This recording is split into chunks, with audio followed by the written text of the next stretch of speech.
The Wheel of Time show airs, and episodes drop and are viewed, leaving scenes that become legend. Legend fades to season, and even season is long forgotten when the episode that gave it birth comes again. In one episode, called the sixth episode by some, an episode yet to come, an episode long past, a chatter began amongst the nerds of the internet. The chatter was not the Aftershow. There are no afters or befores to the airing of the Wheel of Time show. But it was an Aftershow.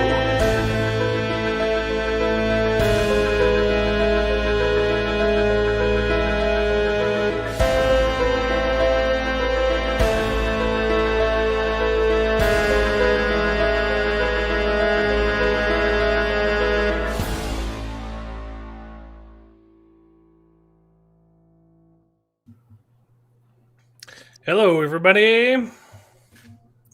Hey, hey. Welcome back to an after show. Good morning. Talking about Wheel of Time episode 6. We've had some technical difficulties and some last minute cancellations. So our panel is a little bit smaller today, but it's okay. We're going to have a fun chill stream. And should be a good time. So let me quickly introduce our guests, if I can remember how to share my screen. It's coming up. All right. So joining us again today, we have my cousin Jared. You know him, you love him. He's a great architect. You already know that he's responsible for designing the Taj Mahal's and, of course, the Eiffel Tower. But he's also, he's done a lot of projects. He's also designed a very famous building called the Leaning Tower of Penis. Oh, man. I'm sensing a pattern with your architecture, Jared. Well, it's an interesting choice. Good architecture speaks for itself, so. I think that all of these buildings definitely speak for themselves. And our other guest again, my brother David. And sorry, I don't have a clever intro for David, but he did send me another picture of his workplace. David works in IT and tech support, customer service. He sent me a different picture this time, and David, that's the same picture. Is that bad. Is that all you do at work? Pretty much, yep. Oh. That sums it up. Well, that's awkward. And rounding out the panelist is the enigmatic trophy husband himself, me. So, welcome to an after show. We are talking about episode 6 of the Wheel of the Time. Oops, and I have the wrong ticker. Hold on. Let me switch that real quick. So, I was about to spoil something, and then you just pulled the rug under me. Yeah. I'm just going to pop in a cough drop real quick because I think everyone's got the sniffles. It is snowing hard where we live. Yeah, what did we think about episode 6? Whew. I don't know. Mixed feelings. And what feelings are being mixed? Well, I don't know. I feel we got a lot of the White Tower politics, which is cool, and some much needed backstory for some of the world building. Heard a lot more about the prophecy and some of the ambiguity of the prophecy in different cultures, whatever. I thought that was neat. They mentioned the Eye of the World, right? Quick drop to the name of the first book in the series. Yep. But I don't know. I feel like this episode and last episode, there was a lot of character development and not a whole lot else. And even though that there is a lot of character development going on, I feel like it's not enough. You know, we haven't we've spent a lot of time on certain characters and not much at all on certain other ones. Which ones? And well, we can go into that later, I think. Well, after we go I feel like through this the, is still the same category. Like, okay. and this spoiler free. Like, who do you think is underdeveloped? Well, I think again, David has not read the books. I've not read the books. Jared and I have both read the books, and so I do we've understand got opinions from both people. I do understand that. I guess each of the books focuses primarily on one specific character, right? No. Okay. Nope. I don't know where I got that assumption. But book one is mostly from the perspective of one character, and then they quickly branch out into more of a Sanderson type structure where you jump between a bunch of viewpoints, like his Stormlight archive kind of sets. So is book one mostly focused on Moraine? Nope. See, that's the thing. I think Moraine has gotten most of the character development. We've gotten a little bit from Egwene and Nynaeve a little bit, and that's about it. Everyone else, Perrin had that interesting tidbit where he killed his wife, and he's suffering with that trauma. But then literally nothing since then. His eyes glow and he's got wolfy powers, right? Matt, he's kind of like a low-life, gambling addicted, scummy coward. And, he steals a knife and he's like, oh, this is an interesting little thing. And then it's like, and then, what's her bucket? Moraine just comes and sucks out the venom symbiote and like, oh, you stupid boy, let me fix your problem. And then it's like, okay, I guess that storyline is over. And then what else? Let's see. Matt literally does nothing the entire show. There's absolutely no character development for Matt. He's just kind of along for the ride, and which means he's probably someone special. They're gonna like switch it out, and he's like, surprise, surprise! The person you thought was least likely is whatever. But yeah, he's literally questions Moraine in the first, like, what are you doing here? Well, I'm here because one of you conveniently sitting in front of me is the Dragon Reborn, so let's go. And he's like, well, I don't trust you, but I'm going to go anyway. And then, oh no, we got separated. What are we going to do? Well, I guess we'll just continue doing what we were doing before because Egwene might be over there. And then they get there and they say, oh, I don't trust you. Oh, Matt, now I trust you again. But it's just like you're talking about Rand. Rand, yeah, I'm sorry. Okay. You said Matt, but you were talking about Rand. I do that all the time. I think Rand looks more like a Matt to me. Yeah, but Rand, there's absolutely no character development at all. He's just along for the ride, makes no decisions, doesn't stand up for himself. He's just there for the story. And I feel like we're going into the penultimate episode now, and Matt just decides to peace out for some reason.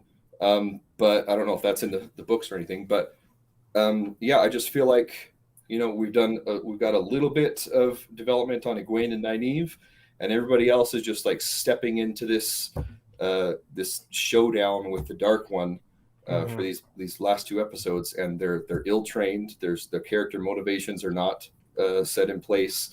I thought that this series is going to have 10 or 12 episodes, but only 8, and there's still even with all the character development in the last 2 episodes, it's not enough, but I don't know. That's just yeah.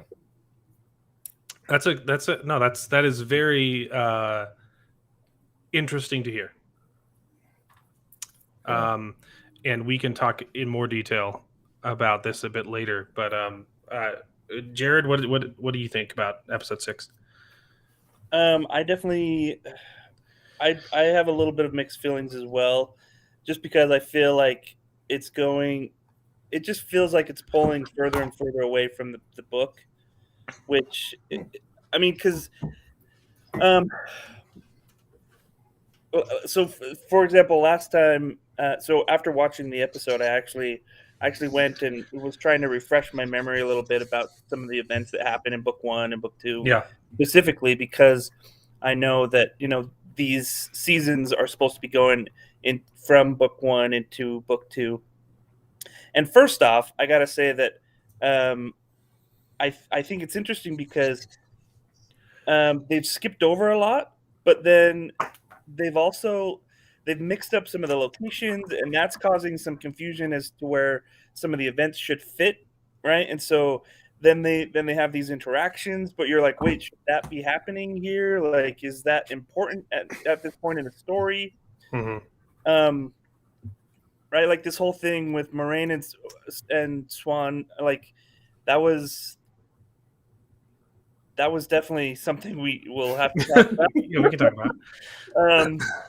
But at the same time, I'm like, is this something that needs to be, talked about or explained right now, right? Or like the way that they kind of all came together as a group again. You're like, okay, this is definitely different than the book, and I don't know if it'll work. And then leading into the whole thing with Matt too, I'm like, okay, like what are they trying to do with Matt standing out in the portal like that? So I guess I have mixed feelings because I'm not quite sure where they're trying to take this.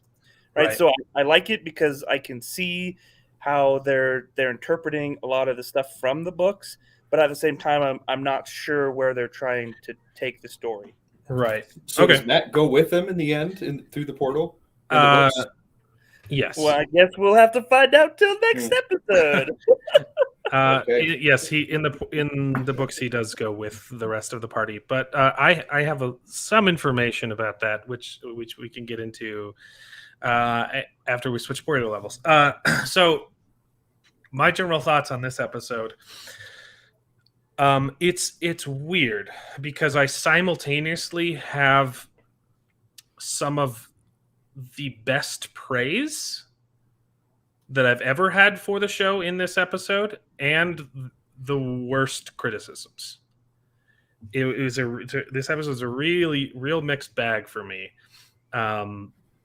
because there are some things that they are doing in this episode that is top tier quality and done to perfection, and I pretty much agree with basically everything that David said. I think that is the biggest flaw with the series right now.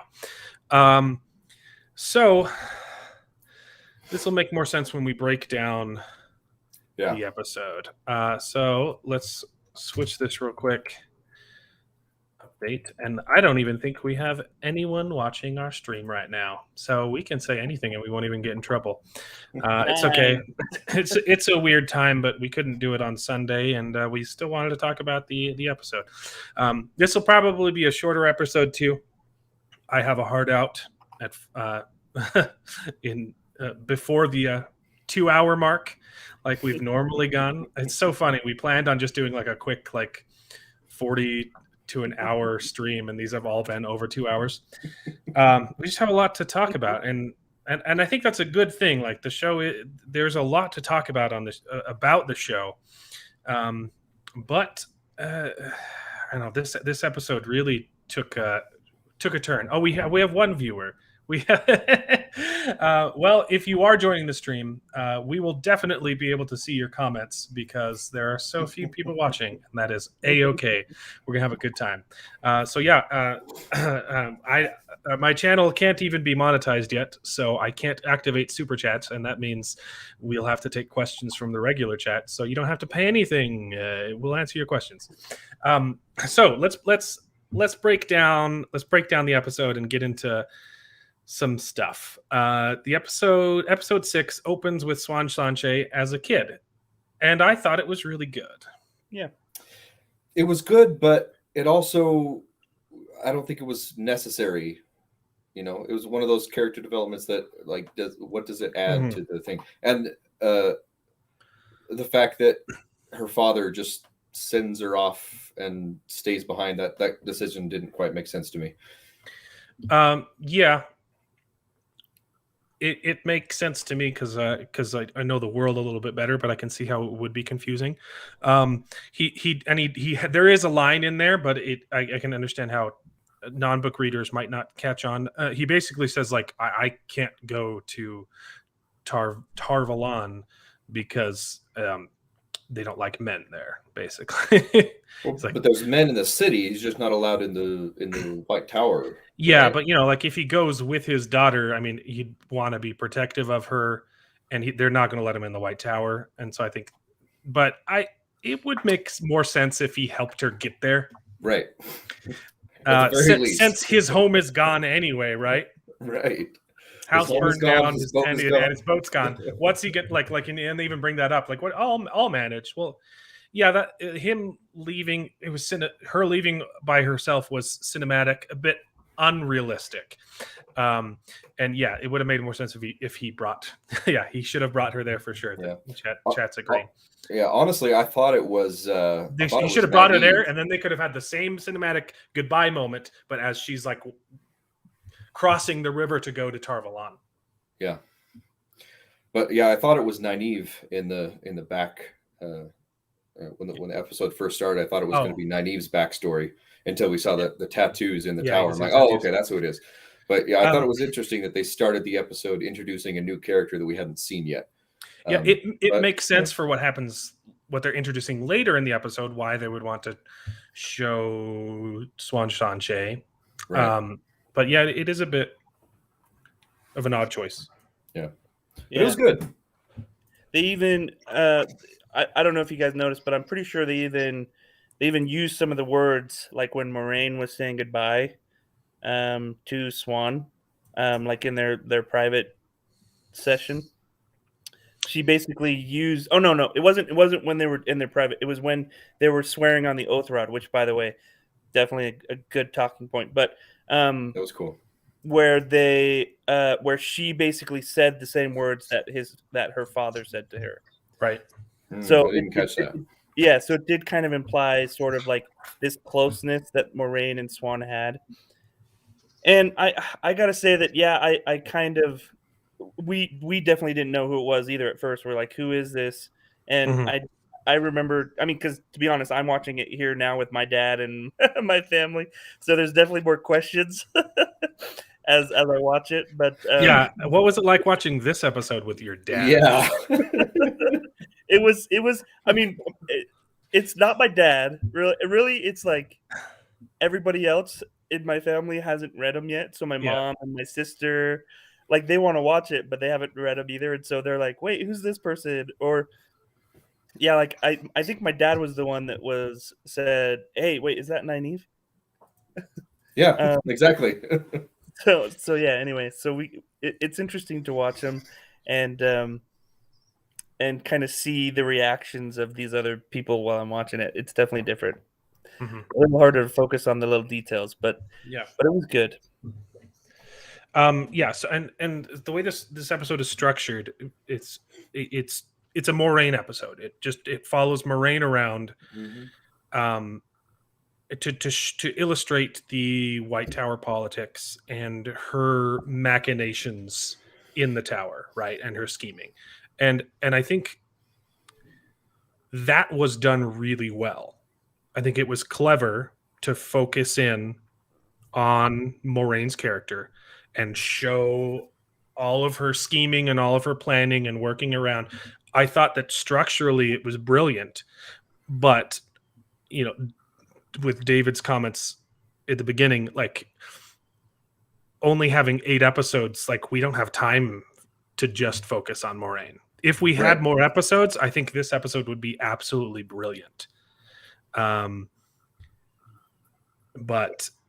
well, and the thing is too, like, in the books, you don't get introduced to this really politics until later in the books, right? So like we could have waited to do some of this later on and focus more on the exploration, the exploration of these other characters. Yeah. I mean, it makes sense that they're starting it now because it is very much a focus in the later books, and That's But true.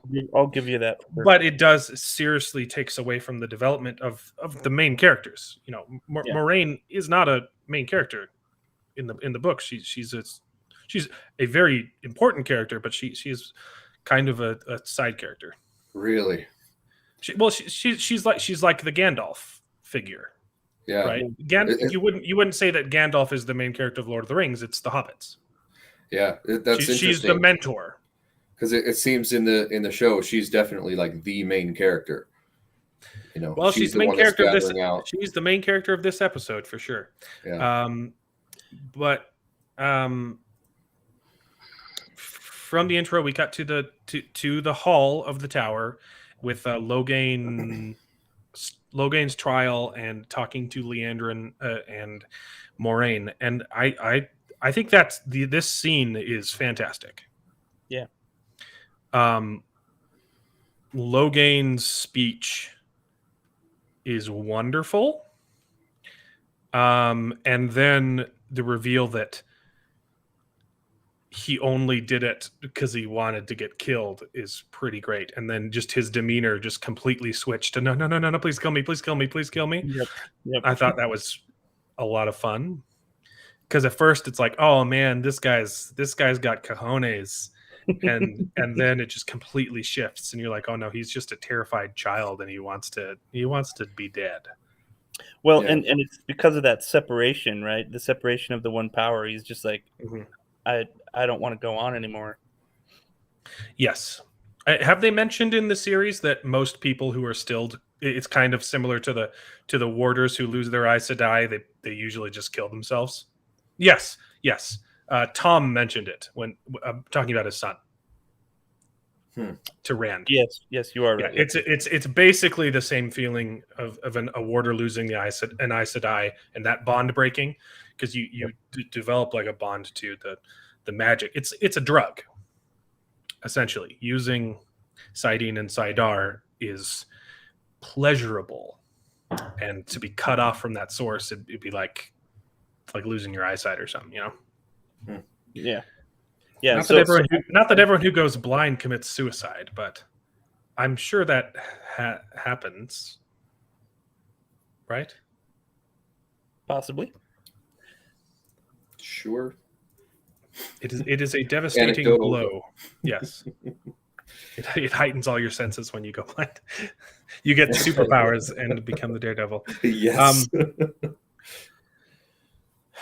So, I mean, and then in the same scene, we get the Amarlin seat chastising the Aes Sedai, right? And we find that we discover Maureen's been out for 2 years,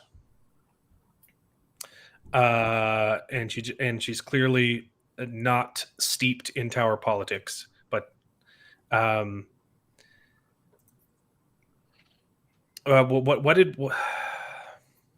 do we talk about this? Well,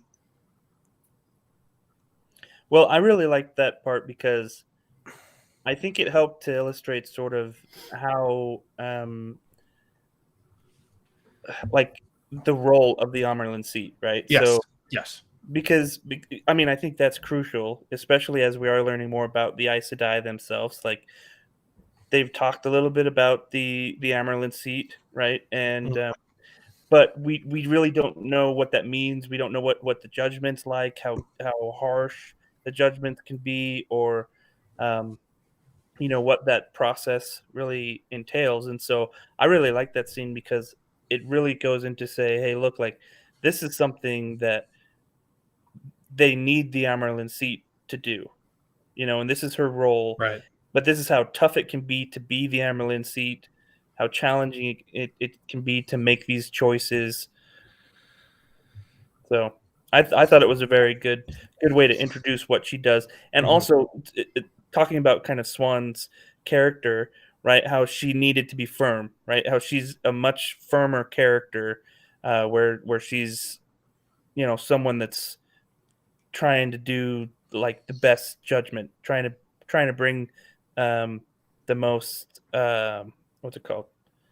Yeah, right. So she's acting as judge. Well, yeah, and the Amarlin seat is not when you're raised to the Amarlin seat, you discard your previous Aja affiliations because you have to you have to be neutral. Yeah. Essentially. Yeah, and I think it's good, and I think it's cool that they're introducing that she is kind of losing her grip on the tower too, which is why she has to be so firm, because the Reds are kind of gaining more and more control, and people are, and even in that scene, you have a green and a blue agreeing with a red, and they bring that up later, like that. There are lots of intricacies to the White Tower politics, and I think they are illustrating it very well, without getting too confusing and too like dragged down in the weeds. Yeah, absolutely. Yeah, I did like the the chastising, I guess, of the different Ajas. I guess that's the name of the factions, right? And how they stripped the false dragons' power. Without proper trial and all that. Right. I did not like the questioning of Moraine, though, because of what happens later, and we can talk about that once we get to that point. But I just thought I feel like the way this episode is structured, we can talk about it. Okay. Right now, but I have all the events of the episode mapped out, but like it's kind of hard to talk about this episode without talking about it as a whole. So like it's you can mention it. It's fine. Okay, well, I thought there was some inconsistencies on both the questioning and the sentencing of Moraine from the Amarlin.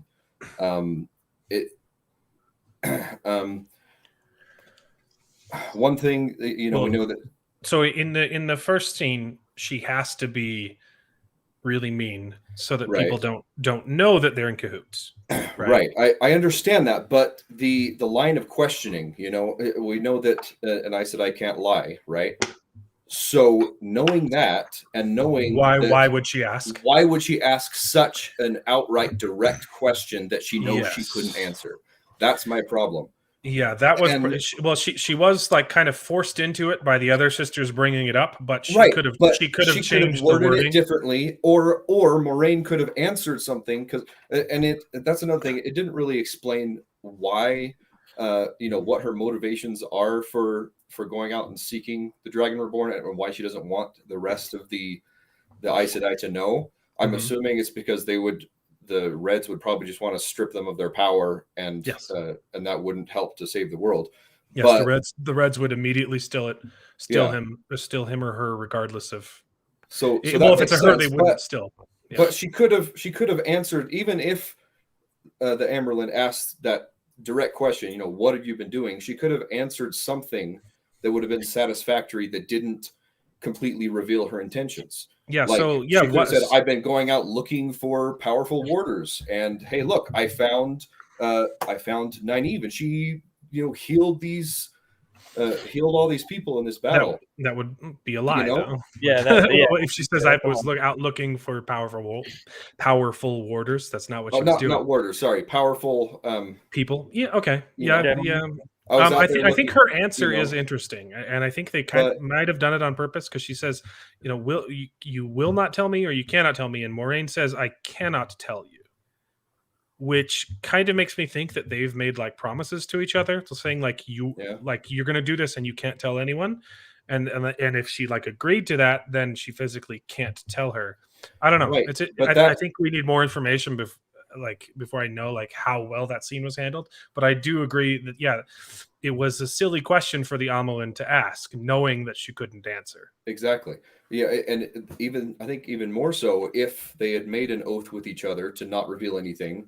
That's even more. Why would you ask such a direct question? Yes. And then I think.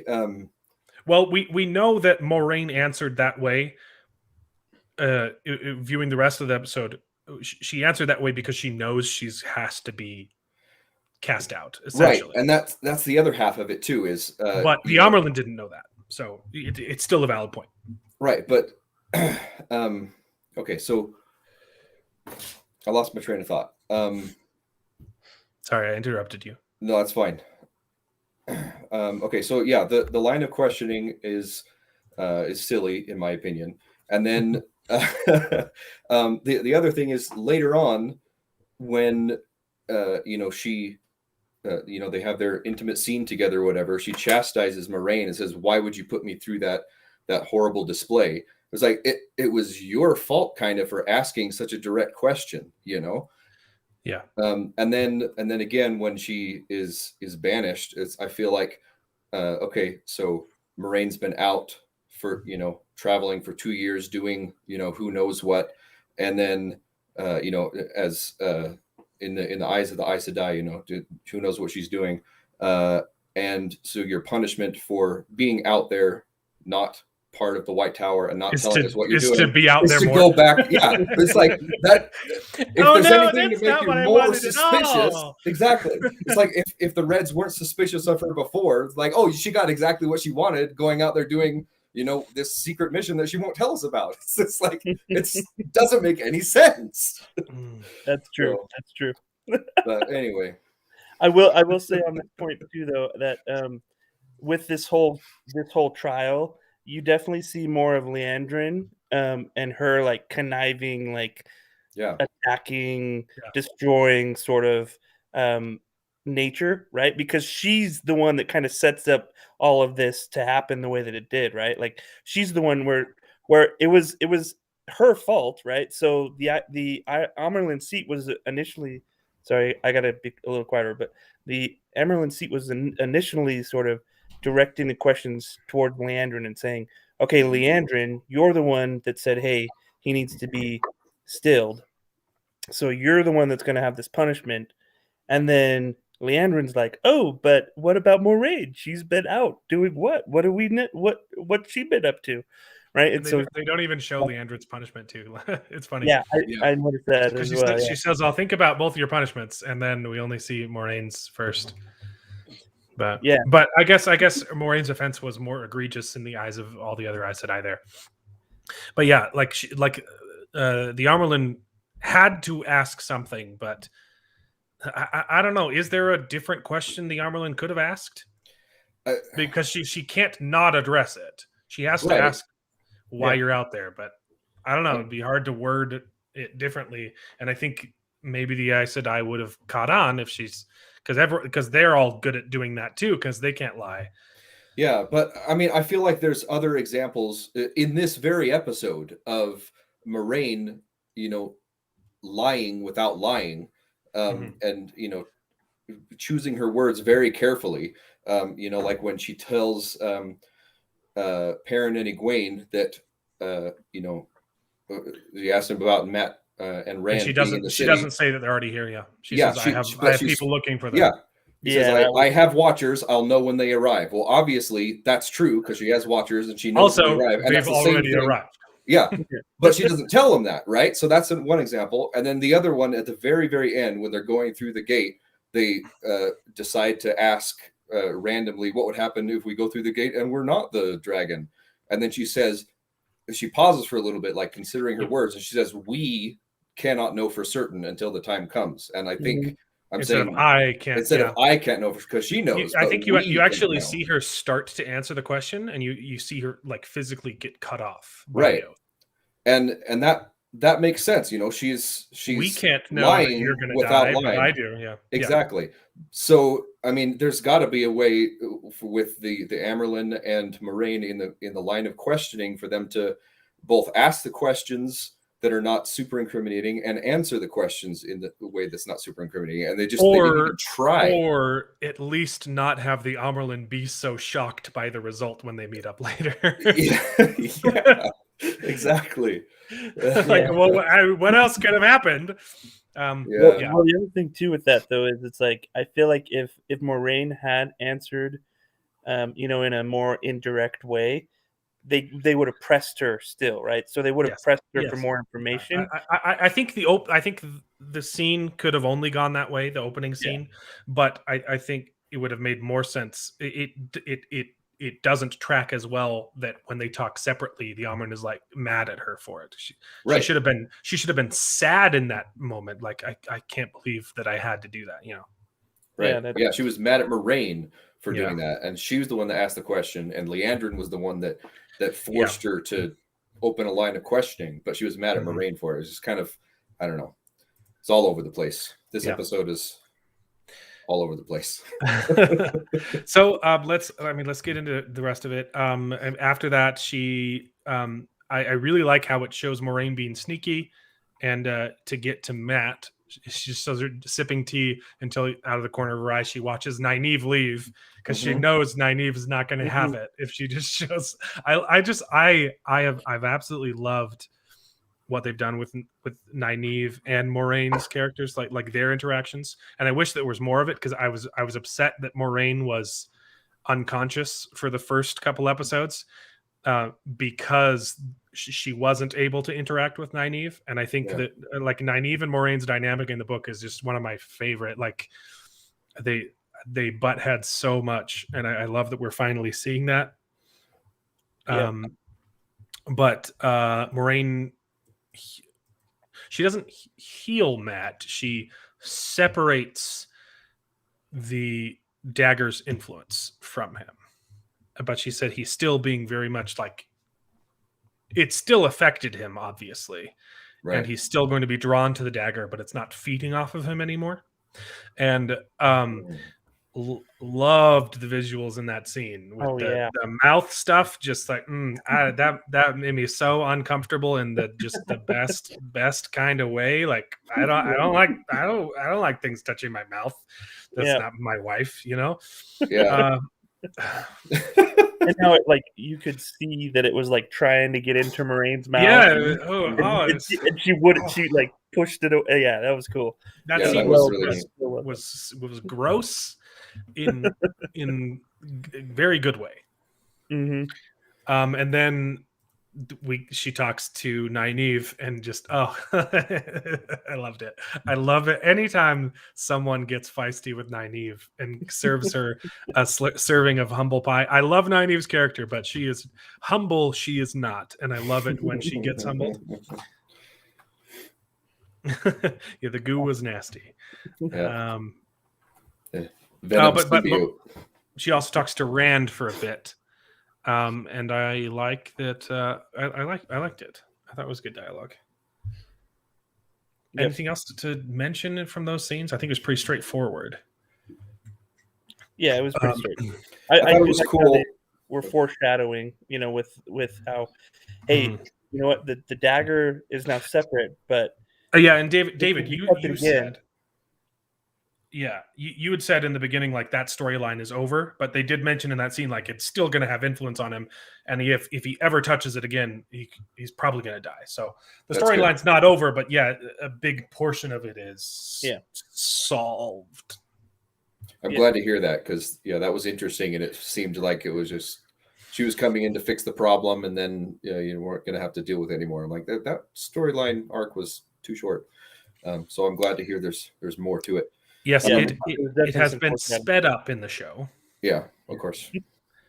I do think I think it was this scene when Loial and Nynaeve come back in, right? Yes. So I thought it was interesting how Moraine called Loial the builder because he's the architect. His species with the architects that built the many of the cities in the. They built Shadar Logoth or what's Shadar Logoth called before it's Shadar Logoth? The city. They built Shadar Logoth and Tar Valon. Yeah, Tar Valon. So I thought that was a cool little extra little tidbit of lore, I guess. Yes, the wisdom burning Nynaeve was so great. That felt good. In respect to the loyal comment too, I think that it's interesting because you could see how like Moraine, being an Aes Sedai who knows more of their history, like respects them more. Eridol, right? Yeah. Thanks, Nathan. What? Nathan's in the chat, but he's not feeling well, so he's not on the panel. So I thought that was it was just interesting to see how like you can see how the Aes Sedai respect them more than someone who has never seen an Ogier, don't really know much about them. But yeah. Yeah, it's really interesting to hear the things that David is picking up on the show. That is really details like that, which just kind of go just like kind of like offhand comments in the show, but like go really in depth in the books. Yeah, So that's why I'm kind of torn, because a lot of the things they put in there, just the little things, her calling him Builder twice, there are that's really awesome. There's a lot of that in the show, just tons of little teeny nods to the books. Right. Like, we don't really have time to get into this, but we're going to use it. That being said, why aren't they saying Taviran? What's Taviran? Exactly. For as much as they're nodding to the books, Jared, why aren't they using the term Taviran in the scene with Moraine and Swan Sanche? The dialogue felt so awkward when she said, "Yes, I have found 5 potential dragons in the 2 rivers." Just say, "I found 5 Taviran." Well, if they said it, Nathan says they said it in the first episode. I don't know.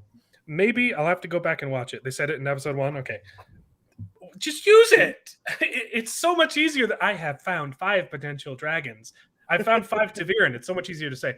Taviran, just David, is just a term for someone who kind of sticks out of the pattern. Mm-hmm. Like the pattern is woven around them instead of like through them. It just means they're special. Oh, right. So I think I remember, that brings up another point. I think I remember that in the on the Amazon webpage. Okay, it's in the cold open of episode 1 when they say we're off to the 2 rivers to look for more Taviran. So gotcha. so they've said it once. Keep using it. Yeah. See, that's another thing is I went back and I watched some of those the story building animated 3-minute clips or whatever that they have on the Amazon, and some of the other backstories that they have written up on the Amazon page about the characters and the lore and the weapons and the places and stuff. And it's like, that is really good stuff. It's good stuff. But why is it not in the series? I kind of feel like they're relying on a lot of this, external stuff or book readers. I think they needed more than 8 episodes. Yeah, I think absolutely. But I just feel like I think at least 2 more episodes to just get some more of the lore out. Yeah. It would slow down the momentum of the show, but like, I think even non-book readers can see it's a little too fast right now. Yeah. Like, especially with we're just off to go fight the Dark One now. Exactly, and that they haven't explained anything about how weaving works. How to draw on that power. What? It's just yeah. Well, yeah. I think it's interesting with this Taviran, because actually in it might have been last episode where they actually get to Tar-Valon, right, where Rand and Matt come. Rand actually, so there's that lady, right, that has the you cut out. You're muted. Jared, you're muted. Oh. Jared, you said there's that lady that what? Sorry, I must have accidentally muted myself. It's too much of a spoiler. It just automatically filtered you out. Beep, beep, beep, beep. So what I was saying is the lady, when they first get to the Tar-Valon, she goes directly up to Rand and offers him that little treat, right? And Rand's like, "Oh, can I have that? Oh, thanks." And he eats it and tries to give it to Matt. Like, I actually really loved that, because I thought it was the old lady should have said, "Oh yes, I will give you food, you Taviran." Yeah, right. Like, because I think it's hinting at that, right? So it's saying like, no, what do you? Yeah. So because the idea of Taviran is that literally the weave starts to kind of weave around them, right? So they're naturally drawn to them. So this woman was naturally drawn to Rand and Matt because they're Taviran, right? And so she wanted to give this little treat to him because that's what Rand wanted. Maybe he wanted some food at the time, and they were just naturally drawn to him. So I kind of like that little subtle hint, but yeah, I think it would be nice to bring it out more and say, hey, like, are these 5 Taviran? They're from the 2 rivers which is where Manetheren was, and they have also said that, hey, it's somewhere where the one power or like the blood is older in Manetheren, right? So the old blood. Yeah. So I think it should definitely be mentioned more for sure. I agree, but I think Oh. they're trying to also do some subtle hints as well. Oh, you can show comments on the stream. It covers up Jared's Ooh. face. Yeah, Oh, yeah. man. So I didn't. Sorry, I'm discovering how to live stream. Yeah. So this is. I get that we're looking at it from the perspective of people who've read the books, but my point is, if they have time to say, "Hey," if they have time to just refer to Loyal as a builder, they could have worked in the term in the scene. She could have said, "There, I found 5 Taviran in the 2 rivers," and then Swan could have said, "Really, 5? Any one of those could have been the dragon." I just felt like that dialogue, just that scene was clunky. I have found 5 potential dragons, and it was just weird dialogue. But yes, it isn't super important, but I don't know. And it is true too. When you use words like that to Viren, like oftentimes I've noticed as I watch TV shows or whatever, or listen to audiobooks, the more that they use words that aren't familiar, you're like, wait, what does that mean? You know, as someone who hasn't read it or hasn't Yeah, seen but it. David hasn't read the books and he liked the builder stuff. So Yeah. So I think if they said Taviran more, people would like it. Let's move on though. So from that scene, we get the bathhouse scene with Moraine and Megan talking about politics, and I gotta say, it's getting harder to watch this with family. Yeah. I was There's watching boobies. this with my kid. I texted you, David. I said maybe watch it. No, we didn't watch this. We didn't watch the last 2 episodes with him. But yeah, it's like you know, I think if this show is trying too hard to be Game of Thrones, and not knowing. Yeah, but it was funny because it was definitely PG-13 Game of Thronesification. Yeah, because they're like we can't go MA, we can't show the boobies, but we're gonna make you. I mean, you're gonna see most of the boobies. I mean, it showed all the boobies. But they were dark. They were obscured. Dark and exactly. But it felt very unnecessary, and I know like there is sexual content in the books, and there is lots of nudity in the books, but the sexual content is almost always kiss and fade to black, right? And the which nudity is how the scene was later.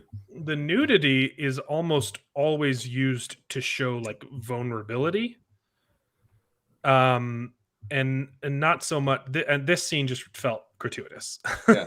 It felt like hey. Like the scene in the last episode where they stripped Egwene down and were giving that little sponge bath. That is how it's used in the books. Like that was almost great. Always, it's like, oh, I'm naked and I'm not comfortable with this. Yeah, but my issue is that they gave no indication that it was going to be that kind of show.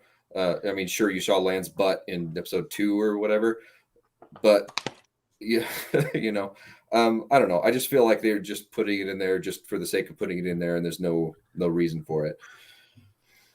But whatever. Yeah, it was definitely harder. I mean, I think they were trying to establish this sort of atmosphere because this talk happened in the bathhouse.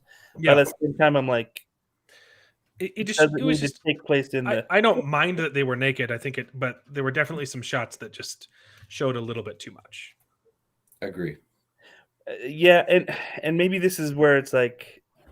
I mean, because you've mentioned, Alan, that like that's in the book, right? And so it's like, yes. So yeah, when Nate mentioned, watching with your parents, it's definitely like, and we recommend it too. I was watching with my wife, and I was just like, oh, please don't show too much. Please don't show too much. I need my wife to let me keep watching this dumb show. Yeah, right. Because we want to keep watching it, and we want other people to watch it, and now we're like, oh shoot, like is this something that we have to be wary of suggesting to people, which is kind of sad. Yeah, and I watched the first 3 episodes. I think the first 4 episodes with my son, and he really loves Lord of the Rings. He dressed up as Frodo for Halloween. Yeah, and he was really enjoying the show. I wanted to go through and watch it with him, and now it's like I'm gonna have to pre-watch every episode, and then if I go back and let him watch it, I'll have to, skip stuff and whatever, because, Yeah. But I don't know. It seemed like it was the show was advertised more as Lord of the Rings level of intimacy and stuff, and now it's kind of they're trying to be more like Game of Thrones or The Witcher, and it's just like, okay, but it was like we're trying. It felt like we're trying to be edgy, but also we can't because it's not TV. Exactly. Yeah. Well, yeah. I don't know. Whatever. It is what it is. The showrunner, Rafe Judkins, did say several times that you can watch the show with your teens. Yeah. Okay. Yeah. Well, my son's not quite a teen, but yeah. Still, he enjoys Lord of the Rings, and so I thought this would be a fun show to watch with him. But anyway. But the politics was interesting, and then we see like, oh, I can't be chained to the White Tower, and so that comes in later.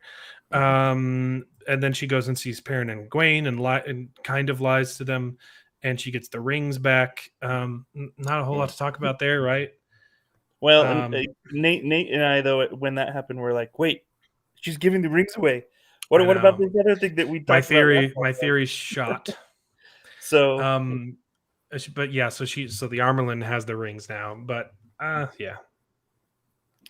yeah, so it'll be interesting to see how people getting eaten by Trollocs is great family content. Yeah, I think that's something any family can enjoy. People getting eaten by Trollocs. Hey, I mean, there's orcs being dismembered and stuff. Yeah. Why can't we have some meats? Okay, exactly. That is yeah. But I mean, the thing is too with her handing back the rings, like, she could have kept a couple. I mean, we don't know if she did keep a couple or gave them all back or whatever. Nah, so she handed the bunch back. Did we see Moraine give them back to the You guys are more upset about my theory being busted than I am. Hey, it's a good theory, Did we see Moraine give the rings back to the Amyrlin or the other Aes Sedai? But she could have. They talked about that in the scene. So okay. She has them. Gotcha. Whether or not the Armerlin's going to melt them down or use them later on for things, we don't know. I don't want to spoil that part for David. So, Perrin and Egwene, and then we get Moraine talking to Lan in her nightgown, which I thought was a good scene. How they mentioned masking the bond, which is that was a detail I did not think they were going to get into. But I liked her dialogue to him, clearly saying, hey, my life isn't important. And he's like, but like, all I care about is your life. And she's like, yeah, but don't worry about the kids. It's a good scene. Yeah. It was a good scene. I agree. Absolutely. Well done. And then she just teleports. Yeah. Booty call. Which is something Jared and I will need to talk about in the spoiler section of this video about how the teleportation was done. But yes, then we get to booty call with Swan and Moraine. And I think the dialogue, other than that one line, was pretty good, and more Swan being too upset. I think we've talked about this scene already a lot. Yeah, Martina, we will talk about the booty call window, but it might spoil elements from the book. It will 100% spoil elements for the book.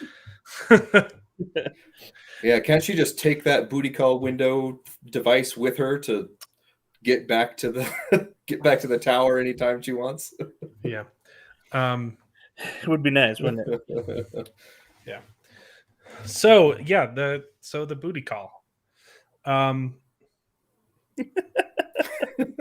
a great name for it. A great way in the discussion too.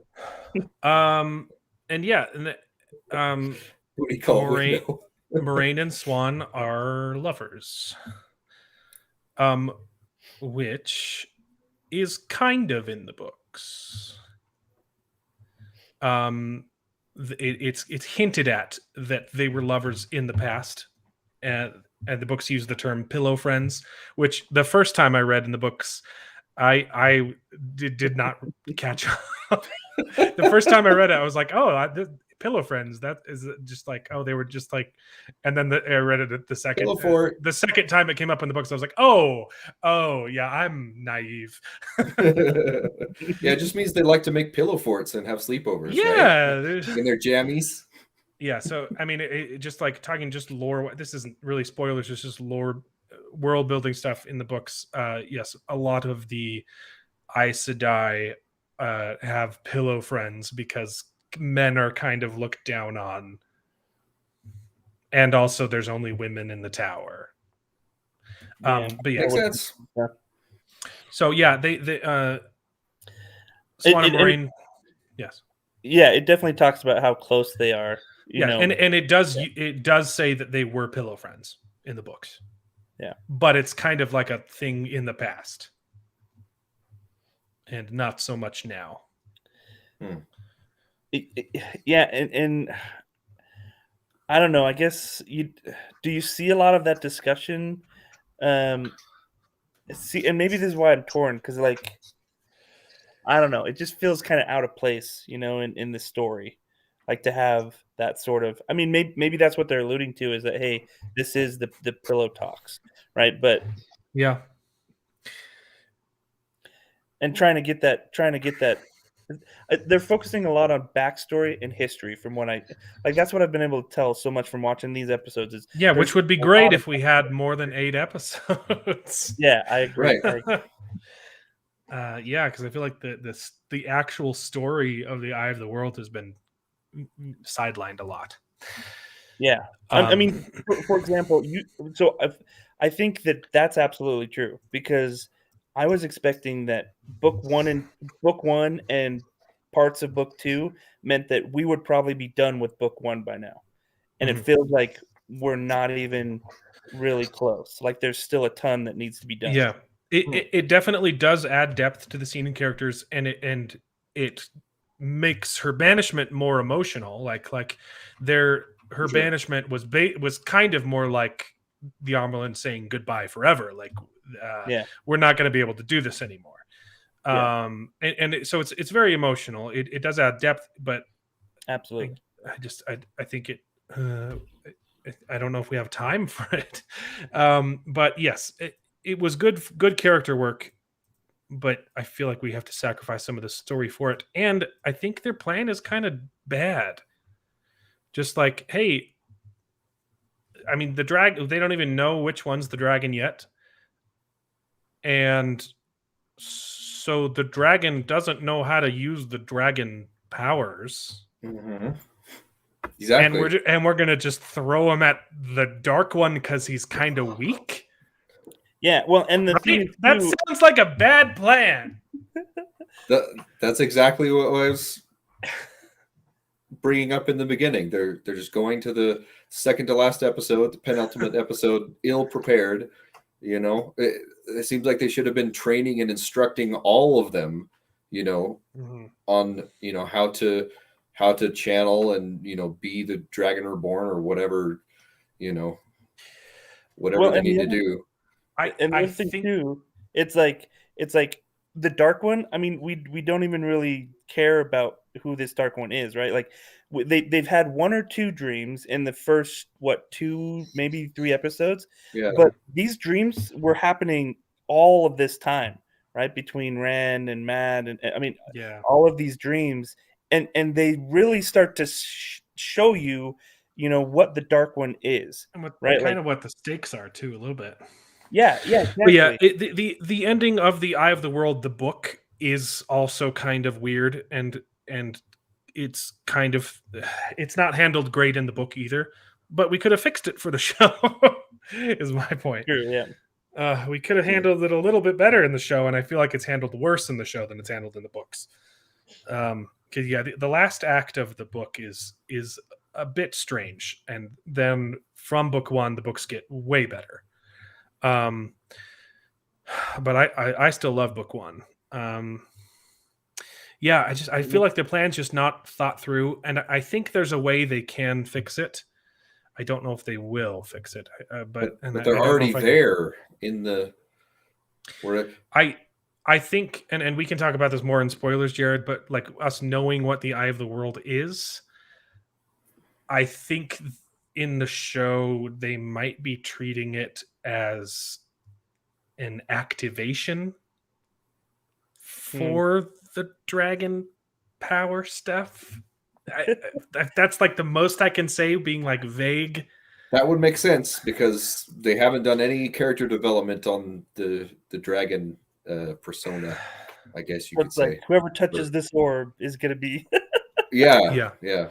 We'll get more into it when we get to spoilers, but yeah, I think there's a way they can make it make sense. It just doesn't make sense yet, especially for non-book readers. Yeah.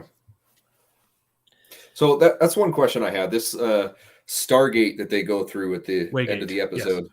Waygate, Stargate, whatever. Yeah. Is that can that be connected to like any point in the world or whatever, or is it just that one set point to the Eye of the World location? Or is that too spoilery? So it's not like a portal. You don't go in one Waygate and come out the other. The Waygates open. It's a little bit spoilers. You're gonna find out next episode. Yeah, I think they're going to talk about that next time. But the Waygates open to like a different plane of existence, and when you travel through that plane, you go faster. And so you go through the second plane and then out a Waygate, and you've traveled like a day in the ways, and you've traveled for like a month in the real world. So they're trying to get to another place in the world, so they have to go to this upside down world or whatever, nether world, whatever you want to call it, and then travel in there and come out another Waygate somewhere else in the world, and it's a shorter journey. Is that right? Yes. Yeah. Okay. All right, that makes sense, I guess. And hopefully that'll be explained better in the next episode. They'll get into it next episode. Yeah, I think they definitely will, because watching the short 3-minute extra stuff too, it talked all about not loyal necessarily, but talked about the Ogiers and settings, and that does play a pretty big role into like the Waygates and what they're used for. And interesting. And how I liked all of those. I read that or watched that one, and I thought that was interesting, but it didn't seem like it connected at all to what we're being shown in this series so far. But okay. All right. Let's get through the rest of the episode. There's just a few more points. Leandrin and Moraine have a nice little verbal spat, which I thought was fantastic. They both like say, "Hey, I have secrets," and then I have secrets about you. That was good. Blackmail. I think that Moraine's secret, some of the details aren't what Moraine think they are. Hints. And then Moraine talks with Loyal. It's a nice scene. It's really short. I don't think we need to talk about it. I like that Lan's only comment is, "Well, he's upbeat." You'll see. And then Egwene and Nynaeve reunite in the tower, but for some reason, like in the hall itself, which I would think would be kind of like off limits to just like regular people. I thought that was a strange choice. It's not like a sacred place, but it's like a ceremonial room. Yeah. Well, and in the last episode, gosh, I'm getting all these episodes mixed up, but the one where, no, I think it was the last episode where it talked about the statues in front of the hall, right? And how it kind of was like they were protecting the hall. So I agree. It's like and they just let these random people in. Yeah. Yeah, it would have made more sense. They just needed a different location for that to happen. It felt weird, but they wanted to talk about the Armelin seat and then have that spicy line with Moraine saying she only waits for me, losers. That was a good line. That was a good line. It was good. I forgot to talk about the line that I hated. Sorry, just quickly go back to to the scene where they bang.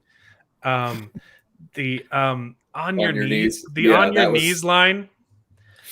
I did not like that. Like, this is what it felt like to me. Okay, imagine Moraine's character is a man. Okay, she's called Man Rain. And she shows up at the White Tower, and she has a spat in front of everyone with the Amelin seat, and the Amelin says, "Oh, your hubris! I am blown away by your arrogance." And then they meet later on, and you find out they're lovers, and the Amelin is going to say something, she's going to scald Man Rain, and Man Rain says, "No, blow me away." Oh, wow. Yeah. And then, I don't know. I didn't like that line. Yeah, I agree. I was going to bring that up too and forgot. That line was cringy, but I appreciate that they just, faded to black, and then it was, after the event. So, but yeah, that line was cringy, but, the rest of it was I cringed so hard at that line. I don't know why. Some people liked it, apparently. Okay, so great. No, I disagree. Blow me. Yeah. It's definitely it felt a little out of place. Okay, so they reunite in the hall, and then then the girls meet Swan Sanche, which I thought was a really good scene. There was some good exposition there, and then like a nice little pep talk from the Amerlin, and it was nice to see her in a more human moment, to like, oh, she's not always the stoic thing that she has to be when she's in public. And I liked how it showed that Egwene was kind of just willing to accept this new world, while Nynaeve was very much opposed to it. Yeah, that was good too. That was funny. Where they're like talking about the Chandler, they're like, and you see Egwene smile like, it's me. Oh, it's not me. Oh. But then there's the other scene where like Nynaeve is clearly pushing back, and then Egwene just asks like, well, what do you need us to do? Like, I'll do it. I'll unbraid my hair, which is a moment I kind of wish we got in the show. But that's not a big focus point to hang up our cleats on. That's not a saying. I mean, it's a saying. I'm pretty sure I'm using it wrong. And then we get her banished, which I thought was a really good scene. Yeah, but was the oath rod necessary? Because I said I can't lie. Why not just say, "Hey, you have to obey me"? And she says, "Okay, I will obey you." Isn't that kind of already an oath if she's already bound by an oath? I get why they pulled the oath rod out to show non-book readers, hey, we have an oath rod that you have to swear on. Yeah, but like it kind of doesn't make sense that she would make her swear by it. But I was willing to overlook that until Moraine changes the words. Well, I get it. The oath was, hey, do you swear to obey the Amerlin seat? And Moraine changes, I'm not going to swear to obey the Amerlin seat. I will swear to obey Swan Sanche. That was a good change. But then she keeps going and says all of that personal stuff about Swan Sanche, and it completely ruined the moment for me, because they're trying to keep it a secret, right? Aren't they supposed to be keeping it a secret that they know each other? Yeah. Why did she say all that very personal stuff about the Aes Sedai, about the Amelin seat in front of everyone else? That's like doing it in court. You're being sworn in. Do you solemnly swear to tell the whole truth? Okay, I'm going to give you a really quick, easy out. Are you going to leave? Yes, I'm going to leave, but also I want to whisper really quickly and say all these things that I love you and la la la la la la la. Oops, I probably should have said that in court, in testimony. Why'd she say? Yeah. It was good. It was a good change. It was like, oh, swear to Amelin seat. I swear to Swan Sanche, and then just immediately undercut that moment to me. Yeah, I mean, I thought it was nice because you could tell the personal relationship. Yeah, but they already had a personal. They already had their moment. You need to be being secret right now. Yeah, I agree. I hear you. I think I had that same thought where I was like, my wife saw that and she's like, wait, why is she still talking? Shut up. Like, Yeah, that doesn't make a lot of sense. She was so secretive before. She's like, cannot say, and then she just goes on. That scene pissed That's me off true, yeah. because it was so good until like just crashed, and I was like, oh. Yeah. Wasn't she whispering? Yeah, don't Aes Sedai eavesdrop? I mean, they're She in was this whispering. She was talking loudly, and then she said all that stuff in a whispered tone. But like they literally have weaves where you can amplify hearing. Yeah, that is true. Yeah. I didn't like it. I didn't like it. I gotta say though, like best name ever. Dark One's Taint. I like it.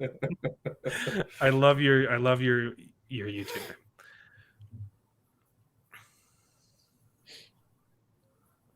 Mm. As we all read the chats now. Yeah, sorry. There's another interesting chat. No, using the rod that way was BS, and was an evil deed in the books that undermines how wrong it was. Yeah. I get why they did it because they have to show non-book readers how it works. But yeah, it didn't feel necessary to me. But they can't channel in the hall without permission. Still, I mean, there were some. Okay, it's a big circle, and there are two.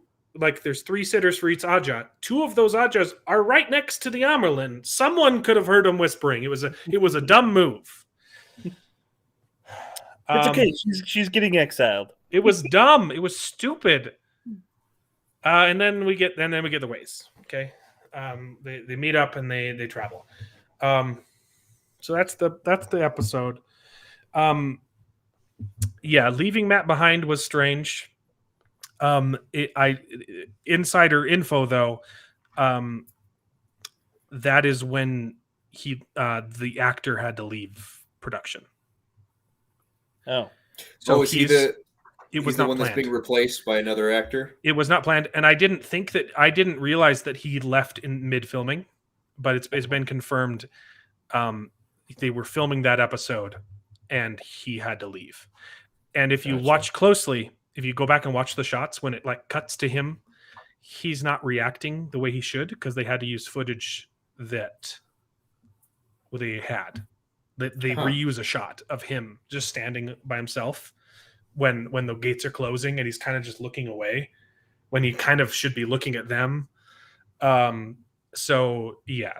That sucks. I don't think he's going to be in the next 2 episodes at all. When I first saw it, I was like, oh, that's an interesting choice. What are they going to... And I started theorizing about what they were going to have him do during the finale, and then I realized he's not going to be in the finale. They might have some footage, but I think that he's just not in the story anymore until season 2. I know in one of your previous breakdown news episodes, you said that one of the actors is getting replaced for season 2. Was that him? Yes. Yeah. Okay. Do we know? Which sucks. It sucks because his performance has been fantastic. Yeah, he's been good. You know, I'm sure the new actor is great too, but it's sad. It's sad.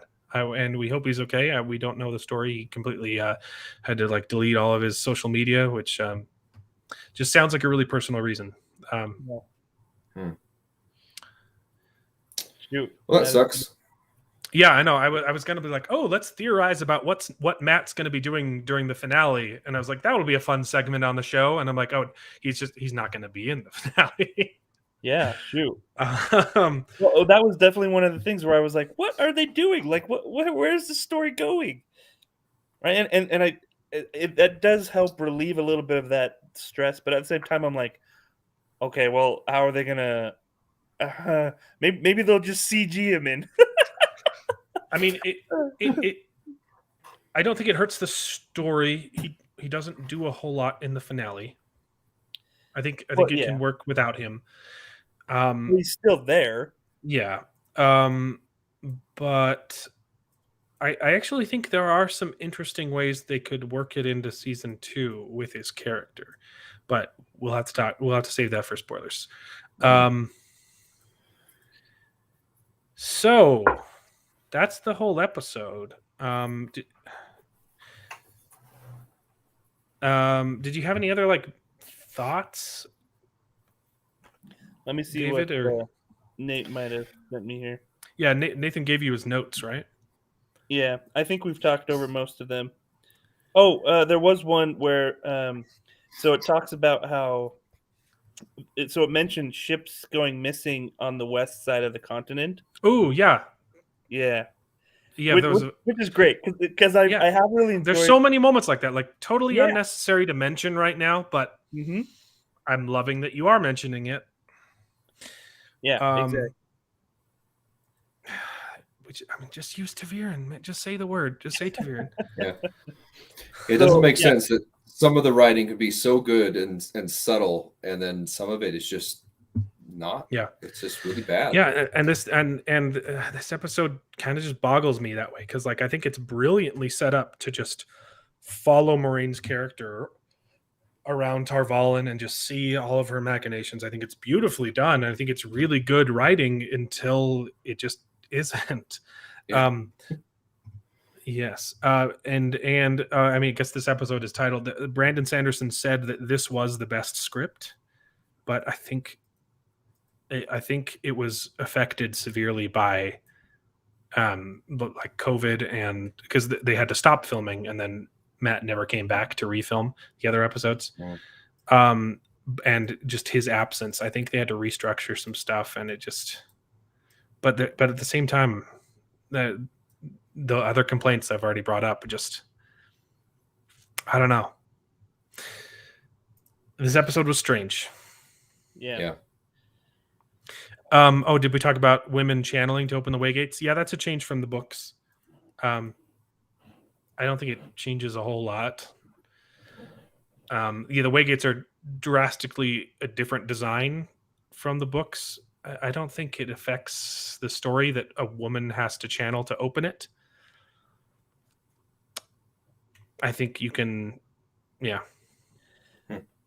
Well, yeah, because I was reading up on that afterwards too, because I'd forgotten a lot of the stuff about the waygates and They have they have keys, little like yeah, they have leaf. stones, like leaves. It's like a stone thing that you can pull off. You can pull it off, and then it doesn't work. But yeah, I don't think it changes the story too much. I think it kind of streamlines it, honestly.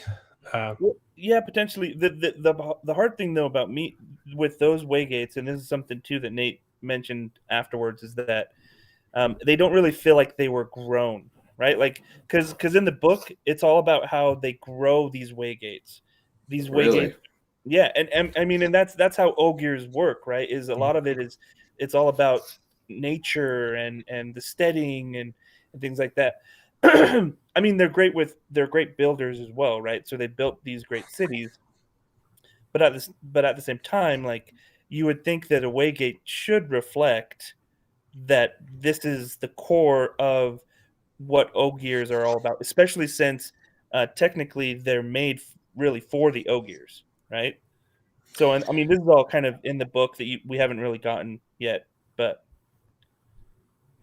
that's my thought. So I don't know if I don't know if personally I agree that they really capture that essence, but maybe they're going with a different direction.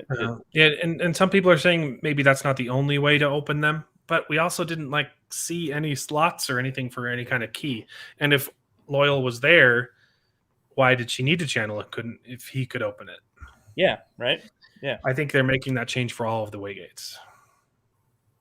Yeah, that's what Dirty Old Dan in the comments said. Then how would the Ogier I don't know. use them? And they were made for the Ogier. So interesting. Then why didn't he open it?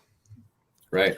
and two, the whole thing too. Well, no, I guess I was going to say that Moraine really was hinting like, "Hey, Loyal, you have to be here with us." I think she needs him as a guide inside the ways. Exactly.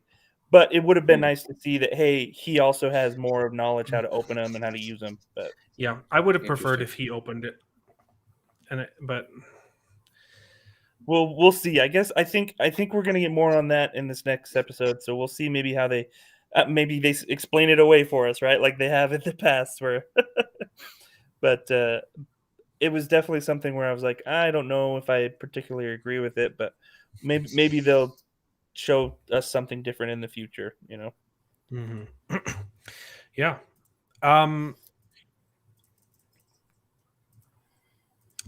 yeah, I think that's all of like the spoiler-free things I can say about this episode. How do we feel about the rest of the series? There's 2 episodes left. David, you're saying it feels rushed. Yeah. It definitely is rushed. I think they can safely cover what's left in the book, and I think they'll probably include elements of book 2.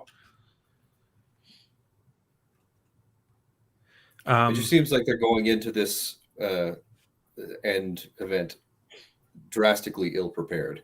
All the characters, but yeah, we'll see. I have some predictions that I'd like to share for the future of the series. Please. Before you might want to take it on to heavy spoilers just in case I get some stuff. In case David gets something right, and we will be moving on to heavy spoilers after this. We are now. Let's create a new ticker called maybe. Ooh, that's not a bad idea. And take it away, David. Maybe. All right, sweet. So my predictions for the future. I don't know if this is all going to be in this first season or for the rest of the season, right? Rand is the Dragon Reborn. Okay. I think they're going to do that because he's had like no character development, and they're going to be like, surprise! Rand's a dragon. He's going to defeat the Dark One. He's going to purify the tainted male half of the true source and bring balance to the Force. To bring balance to the one power to rule them all. That's my prediction. Okay. Okay, now leave. Bye. It's nice having you, David. All right. See you next week. Thanks for coming on. Yeah. Not bad. Seriously. Dang, I was like, wow. Never read the books, being able to guess cleaning it up and everything. Wow. I mean, they're pretty generic, like we already know he's going to fight the Dark One. But yeah, cleansing the taint. Interesting takes, David. Interesting takes. Yes, he's obviously the Dragon Reborn because he's the only one that is not special yet. Yes. Not in book 1, though. yeah, that's like the whole series. I don't know if this is going to happen in book 1, but does he beat the big bad? Does he beat the only bad guy? Yeah, right. Right.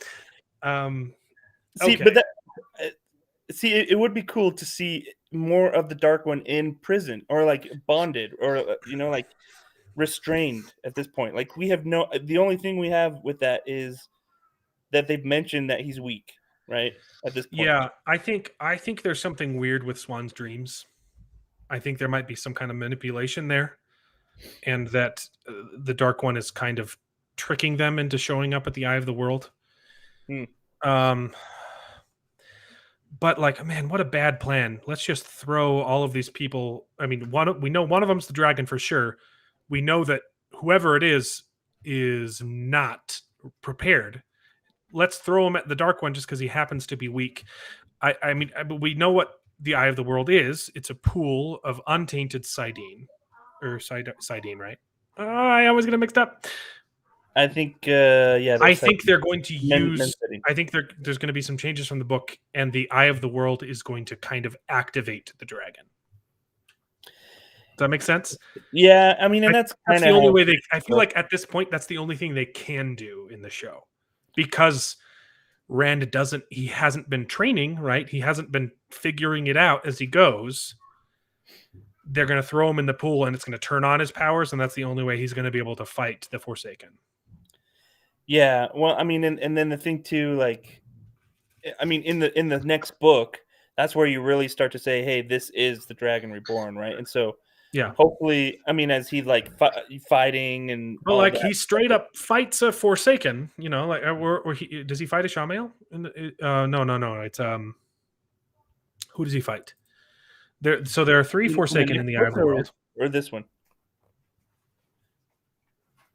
Yeah, I agree. I agree with Nathan. I think they're definitely being manipulated by those dreams, which I wish there were more of. Yeah, right. Like that's the thing. You got 2 or 3 in that one episode, and that's pretty much it. Yes. So three. So there's some Forsaken in the Eye of the World, and Agenor gets killed. No, sorry. Balthamel gets killed by the Green Man, and then one of them fights with Moraine. Right. Sorry. Let me just pull this up real quick. Okay. They show up at the Eye of the World. Two Forsaken are there. It's Balthamel and who is it? Balthamel is instantly killed by the Green Man, and then Agenor and Rand fight for power over the Eye of the World. But then Agenor gets destroyed by it, and then Rand fights Balsamon, which isn't actually Balsamon; it's actually a Ishamael, right? But everyone thinks it's Balsamon. Yeah, I think so. If I remember correctly. Yeah, man, that part gets weird, and they kind of like retcon it later in the books. No, it wasn't Balsamon. It was. I'm pretty sure it's. Yeah. Yes, I'm correct. Okay. Yeah, it's a little confusing. The end of this book is kind of confusing, and then kind of gets retconned later in books a little bit. So I'm curious to see what they change, and I hope they do make some changes. I hope they kind of simplify it a little bit.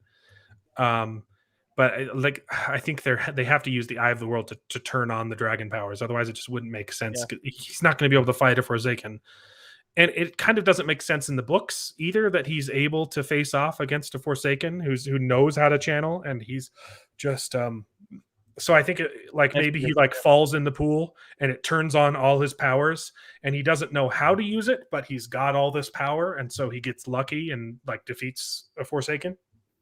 Yeah, that could be true. Yeah, I don't know. I'm definitely interested to see how they do the finale. Yeah, I agree. And with the Avatar state, yeah, he's gonna fall in the pool. It's gonna be like the Avatar state. He's gonna be super powerful, and he'll be channeling all the other dragons. Lews Therin will take over. Yep. That'll make sense, and that'll be a cool way to introduce Lews Therin. You hope they don't do it like that. Cool. I mean, how else could they do it at this point, though? He doesn't have the knowledge or power to fight a Forsaken. Yes, and I agree with this comment. The reason the ending of book one is out of line with the rest of the books is he didn't know he wanted to write 15. And so it totally makes sense that the ending of book one is a little stranger. And that's totally fine. So I hope they make some changes in the book. I hope they make it a little... Yeah, not the Avatar state. I think that's... I don't know. I'm curious to see what they do. But Rand is just so underdeveloped at this point. This next episode, if it's not all Rand, this ending is just not going to be satisfying in any way. I don't think. I agree. And looking at some of the summary points for the books too, so Rand has dreams, right? And what was I going to go with this? Basically, the idea that Rand also not only has dreams about the Dark One, but he also has dreams from Lews Therin's. Yes, right. Yeah, I know. We need. I can't wait till we see Lews Therin mind crazy. Yeah, I don't know if Lews Therin has been cast. That's a good question. And another, will they show the Green Man? I honestly don't know. He's not that important in the rest of the books. I think they might cut the Green Man, and just have a pool of Sidene. But I mean, there's got to be someone protecting it because it's in the Blight, and it wouldn't make sense that it's not taken over. So maybe there's a Green Man. Maybe it's just an unassuming spirit thing. I don't know. Has the Green Man been cast, not Lews Therin? I don't know. I don't think if they cast the Green Man, I don't think they would have tell us. I don't think they would tell us. So Lews Therin has been cast, and I don't know who that is. Give me the name, and I'll Google him. They will be showing him sometime then in this season. I don't I don't know what this means. Steve is some. I don't know what that is. Be more specific. So, the finale. No longer talking about the finale. We got to talk about traveling, right? Yeah. So Moraine teleports to Suan. How? What are your theories? I have my theories. I've written them down, but I want to hear your thoughts. How does she teleport to Swan? Well, obviously, her device goes to Sanchez's device, right? So they're connected. It was the device that does it. I think that's kind of what they alluded to from that sort of. It's a Terangriel. Yeah, I've Yeah. heard that theory, and that wasn't my initial thought. When it first happened, I thought, "Holy crap, she knows how to channel." I mean, she knows how to travel. I was like, yeah. I was like, this has been discovered a lot sooner than it has in the books. But then my second thought was, this is not traveling. She's going there. This is Telead Riyadh. And they're not actually there in the flesh. Oh, shoot. I think they might have been dream banging. Because it opens up and it's like you see like light shining on her face. Yeah. That felt kind of dream world to me. And the second clue, when she steps into Swan's room, there is no portal. Yeah, She just appears. Yeah. Yeah. That to me says Teled on Riyadh. No, that definitely makes sense. Not traveling. Well, yeah, because I just assumed, right? Also, it also wouldn't be skimming. Portal. I think they might just cut skimming entirely from the show because it's kind of, we just go straight to channeling or traveling. Traveling, yeah. Yeah, I'd forgotten about that even being possible, but yeah, that's actually, I mean, and that's a huge part of the books later on, right? All that happens there, and so that I'm actually getting goosebumps thinking about that. If that really is the case, like that could be a really good way to sort of introduce it. I think it's a huge possibility that they're just in the dream world. It could also be a Terangrial. Both of those would make sense because, and if you watch the scene when she starts the channel, when she starts to do the weave, it copies the pattern that is on her little box thing, right? She closes it, and you see there's a pattern on the door to the picture, and her weaves like make that pattern. Okay, so it could be that door is just an illustration of the pattern that you need to make to enter the dream world physically. Yeah. So it could have been they found this clue and it's just that taught her how to do that weave, which has not been discovered yet in the books. Or it could be that thing is a Terangrial and it's just a teleport. It's just a teleportation device. But why wasn't there an exit teleporter? Yeah, go watch the scene again. She literally just like fades into existence. Yeah, well, I definitely think that's a or it could be a Terangrial to enter Tel Riyadh. Yeah, maybe. I think it's the dream world. I mean, because I don't think they both physically traveled to that location. Because think about this. Yep. If they were two portals, right? If they are portals that just open and you can walk into the other, between two places. Yeah. One is in Swan's room and one is in Moraine's room. They did not end up in her room. They both went to a different place. Yeah. No, I think that's an excellent point. I'm pretty sure I'm right. Of You course, I was pretty confident about the rings thing, and that was immediately my theory was immediately crushed the next episode.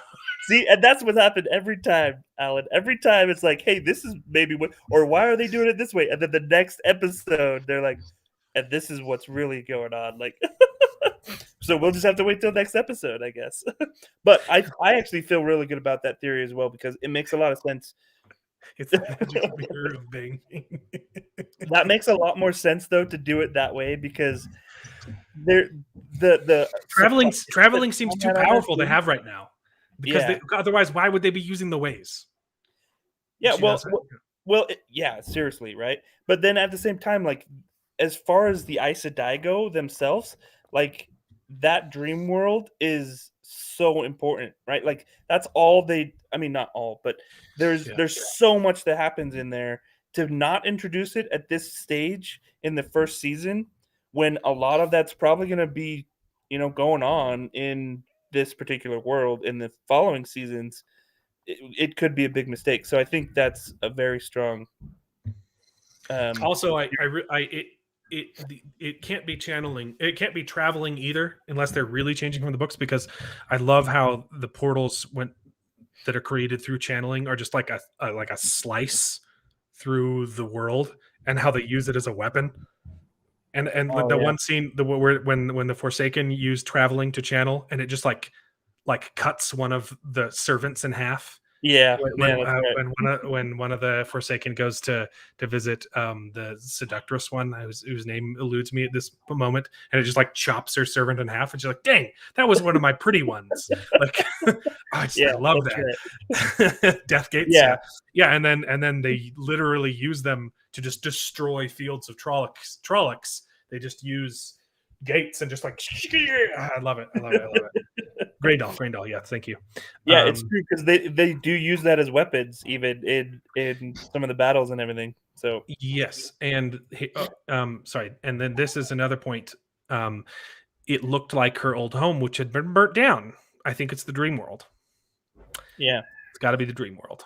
Well, and Swan was on the bed, right? So it could say, "Hey, like, she's dreaming about her old home," And the other clue, what does Moraine say to her?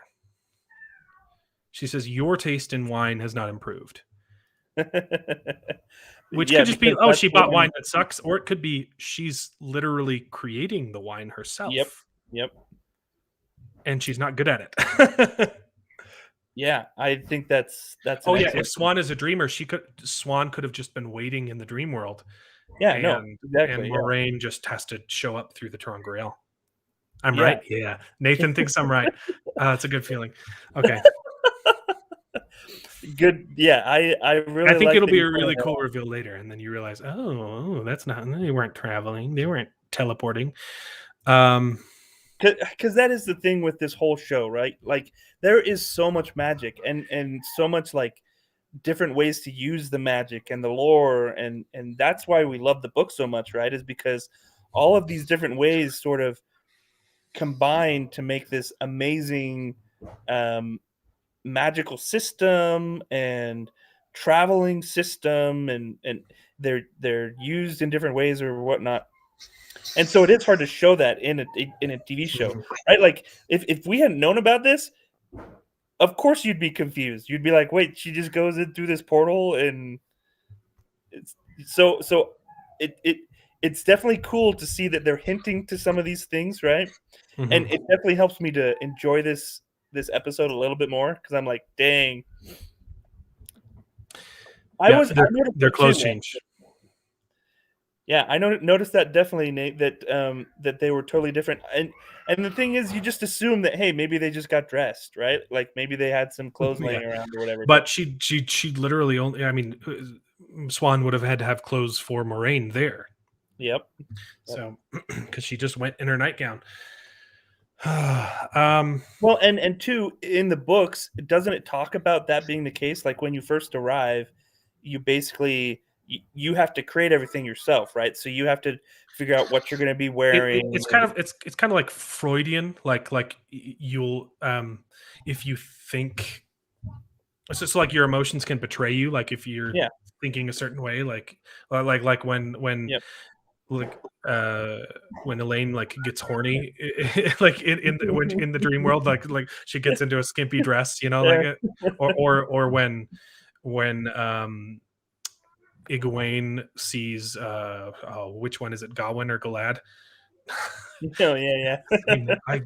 I swear, oh man, keep remembering which is which. especially reading the audiobooks and not reading their names. Yeah, you have to concentrate hard to keep Yep. your like clothes from changing based on your emotion.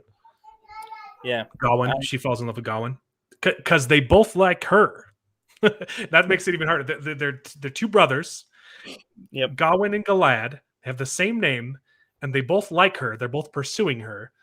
Yes, but I know that they had different stories like halfway through the books, but like I couldn't remember the names, and I had to Google them, and then I spoiled. It got spoiled for me. The video got muted. Oh no. It says we still have sound. That's weird. Huh. I think we still have sound. Is anybody else saying that it's muted? I think we're fine. Might have just been a computer. Yeah, sounds okay to everyone else. Yeah. What was I saying? I got it mixed up because I read the audiobooks. So what were we talking about? Okay. Okay, the fact that Swan and Maureen are banging, I really hope that they don't take away from their future relationships in the books. Like, I get why it's included in the show. I wish it wasn't as explicit as it is so I could watch with my kids, but I hope, because I love Swan and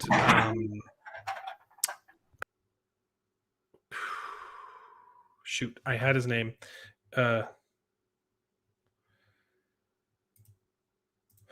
The commander, what's his name? Who does Swan end up with? Starts with a G. Oh, now you're muted. You got muted somehow. Sorry, I Gareth had Bryn. a little kid running around here making noise. Okay. Myself, and then I forgot it.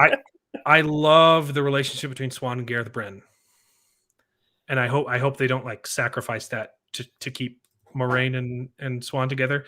And I don't think they will, because this episode kind of felt like them saying goodbye. But and then I also love Tam and Moraine together. And like that's like his whole motivation, or sorry, Tom and Moraine, for that's like the only reason she gets saved is because of Tom, right? Like, yeah. I get why they're doing it. You think he'll be cut? You think Gareth Bryn is cut, or Tom? You think Tom's just dead? I honestly, I think that they've set it up in a way, especially with like all the emotion that they did with the oath rod that we were talking about, that it would be hard to bring that sort of relationship back. But I think and to be honest, in reference to your comment earlier about how it was kind of in the past, maybe they're trying to set that up and say, hey, like, here is this relationship that now from this point on is going to be in the past. Oh man.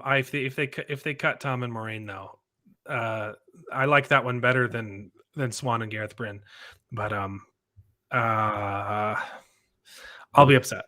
I'll be upset about that. Yeah, it'll be interesting to see where they take those. Sure. Is it just going to be the Amerlin who goes and saves Moraine then?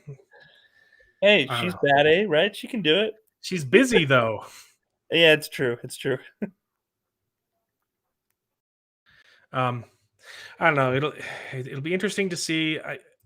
This episode just really left me with mixed feelings. Like I loved so much of the politics, and just didn't love I don't know.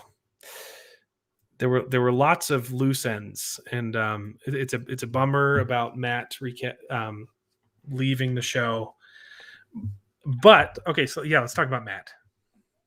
Until Swan calls her home. You think Swan just saying, hey, come home, and then Moraine gets sucked out of the Yeah, That's I the did that's the notice twist, that. guys. That's the twist. So the new oath was there for a reason. She vowed to obey the Amerlin seat, and then she gets trapped with the snakes and the foxes, and then Swan Sanjay just says, "Come home now," and she just gets sucked out. That would be the worst. Yeah, that would definitely be interesting. Because I noticed that too. Like, you have to definitely look at all those words now, right? That all the Aes Sedai say. Yeah. Like, how is that going to play into this? Okay, so let's talk about Matt for a little bit, and then we'll have to end this stream in a few minutes because I have to go. Yeah. But when they leave Matt behind, right? Go watch the scene again. Like you can see when it cuts back to him, it's reusing one of the shots. Yeah, And he's just standing there. and he's just like looking away, and you're like, it's a little awkward. Yeah. Because they didn't have the footage, right? Yep. So I kept thinking like, okay, what's Matt going to be doing during the finale? And my first thought was they're moving the horn, and Matt is going to have a side adventure. Hey, Elliot, what are you doing? Get out of here! I'm streaming. I'm recording. I thought they were going to have like a secondary climax, having Matt, Podon Fane, and Tom do a thing. Yeah, because Podon Fane with the horn, and the dagger. Like maybe because we don't know where Moiraine did the dagger. Maybe she left it in the White Tower, and he tries to sneak in and steal it. And Podon Fane shows up there, also trying to get the dagger. And then, but it'd be tough, like because they don't have the actor anymore. And when we are first introduced to the new actor, he's going to look differently, and I don't think they can make that work. I think the first time we're gonna see him again in season 2, he's being healed by the Aes Sedai. They'll have to make some kind of comment like, "Oh, we saw him trying to." Maybe the dagger is in the White Tower, and he tries to sneak in and steal it because he's still being pulled by it. And so they say, "Oh, we caught him trying to sneak in, and there was clearly something wrong with this dagger that Moiraine left here." And so we healed him, and that's why he looks different. We healed him and gave him some plastic surgery, but it would have been kind of cool to kind of see a Podon Fane, Tom, and Matt adventure, right? Like Tom shows up at the last minute to help, and the Horn of Valyr is hidden somewhere else, not with the Eye of the World, and he just like finds it randomly because of his luck powers. I don't know. I don't know how that's the other thing too, though, with Matt's character. Unfortunately, we haven't seen a lot of that luck power yet, right? And so, I think it would be cool to start to see some of that. I guess maybe if we don't see Matt at all the rest of this season, then we'll have to see it in season 2. But that's a huge part of who Matt is, right? Is this luck, and so we'll see. I think, but yeah, I think this comment really sums up my thoughts. Like this episode. Like I don't mind all the changes they're making, right? But this episode specifically has just not been super logically consistent. Yep. Great comment. I agree. You're making noise.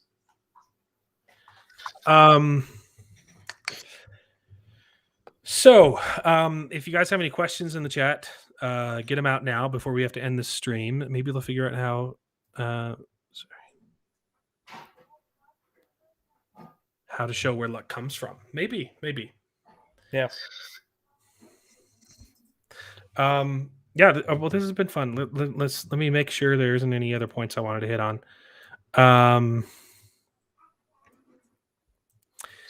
I think Swan is going to get deposed sooner than she does in the books. Really? Yeah. I think it might happen season 2. Okay. I mean, that could. I mean, she actually gets kind of deposed early on in the books too, right? It's the first couple. Book 4 or 5. Yeah, yeah. And then you have that one that everybody hates. You hate the next one. Yes. I don't remember who it was that actually took her place, but yeah, I just remember hating the next Amerlin seed. Yeah, because she is the worst. Yeah. So yeah, how do you structure season 2 to introduce Matt's new casting? Did you just ignore the actor change? Well, see, like that's Well, what. but now they also have to address why he isn't with the rest of the group. So like, Yeah. how do you bring in his character? I mean, I think at this point, a main reason why I could see Matt Like- not wanting to go in there, is because he misses his family, right? So maybe he wants to go back to Emmons Field to see his family, right? Or something like that, because that's a lot of the backstory that we haven't seen yet. I mean, that we didn't get in the first book. Mhm. So they've shown more of that. So maybe they could say, hey, maybe he went back to Edmund Field, or maybe he could do this whole thing that you're talking about, breaking into the tower. Or I feel like Emmons Field would be a huge misstep in like momentum. well, yeah, because it's like, hey, he's going back, and then he's got to come back to the group. So that would be a little, but it could explain kind of how he felt homesick at least. So not necessarily going back to Emmons Field, but that could be why he didn't step in, right? Yeah. He's like, hey, I'm homesick, and the dagger's pulling at me and whatnot. Yeah, I think it's definitely the dagger that's keeping him from going through the Waygate. A lot of people are saying don't address the change because breaking the fourth wall is cringy. I think they have the perfect excuse to mention the change because he's going to get healed by the Aes Sedai and it just messes up his face a little bit. Swan is already looking very weak. I think they're setting up an early deposition. That's not the right deposement. Is deposition used in that term? I don't know. Some English major, please tell me if I'm, because I Deposition- know a deposition is also a law thing. Yeah, I I was don't going to say that I don't sounds think right. I don't think it's the noun version of to be deposed. I'm not sure. But yeah, that definitely could. I mean, there's still a lot that's going to go on in the next book, though. I think so. We'll see. But yeah, I think that I don't know, because it's hard to introduce a character like this. We even got backstory for her. We got backstory for. Well, I mean, and that could be maybe a reason why we see her deposed a little bit sooner. Is we've gotten backstory, so now in the next season they're going to explain more about why, she's making the choices she's making, and why they choose to depose her or whatnot.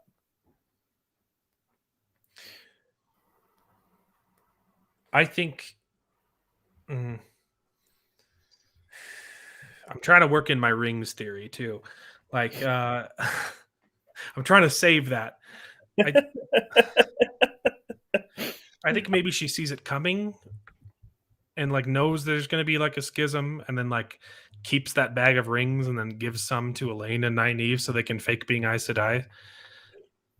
Yeah, they can't break the tower before the girls get training. Yeah, they definitely have to get training. Mm. No, and that's the other thing too. So I hope maybe it happens season 3. Maybe Yeah, I think that's she gets possible. deposed season 3. I think they'll do training. I don't know. It's tough. Well, it seems like they're trying to set her up as being more of a main character. Mhm. So I think we could maybe see it maybe end of season 2. Maybe that's how they end season 2. They're like, oh, now we got Sanche out of there, right? Like, I Right. don't know, but I think it could be later on for sure, because they've got to train. Rand's got to train, right? So like, Yeah, I'm thinking maybe season 3 because she'll because they also need to train, but then she also needs to send the girls away on their secret mission to hunt down Black Aja, which is just nuts. And that happens book 3. She sends them away, and then I think she's deposed in the next book. yeah, So I think they could pull it off season 3. They do White Tower training for season 2. Like I think they'll set up the Great Hunt at the end of season 1 with the Horn of Valir. Although I don't know how they do it without Matt. yeah. What do they do? I don't know. Right? Like that's why this episode in particular, I'm like, wait, like there's going to be a lot. They're going to have to They're going to have to ship around shift around a lot of stuff. Yeah. They really and that's kind of where I'm worried. But to be honest, maybe we don't need to be so worried, because I think they have done they've done so much research, right? They've done so much research. I think they understand the books pretty well, the characters pretty well in the books. But then they're trying to tell the story in a way that everyone, non-book readers, book readers, enjoy it and get the same sort of history and context and all of that, right? So I think, although at this point it's kind of like, where are they going to go? Like, I have no idea. And maybe that's what they want, right? Maybe they want to say, hey, even book readers, we got a twist waiting for you. Like, it's kind of a mess right now. I don't know how they're going to. Yeah. Yep. I don't know how they're going to bring it all back together. I think